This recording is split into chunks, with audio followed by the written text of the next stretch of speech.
പഞ്ചാരക്കൊല്ലിയിലെ നരഭോജി കടുവ ചത്തതായി സ്ഥിരീകരണം. നമസ്കാരം, കൊട്ടാരക്കര മീഡിയയിലേക്ക് സ്വാഗതം.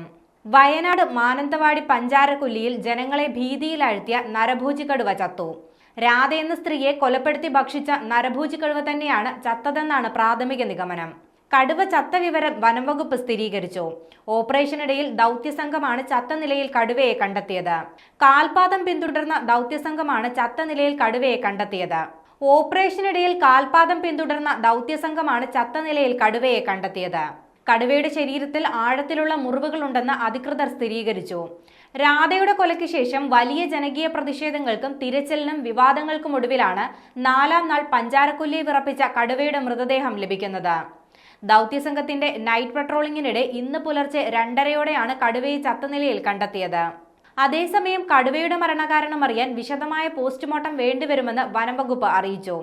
ഇന്ന് തന്നെ പോസ്റ്റ്മോർട്ടം നടപടികൾ പൂർത്തീകരിക്കും.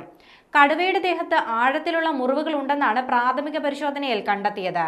ഇത് മറ്റൊരു കടുവയുമായുള്ള ഏറ്റുമുട്ടലിൽ ഉണ്ടായതാകാമെന്നാണ് നിഗമനം. ഇന്നലെ പിലാക്കാവ് പ്രദേശത്ത് കടുവയെ കണ്ടതായി ദൗത്യസംഘം അറിയിച്ചിരുന്നു.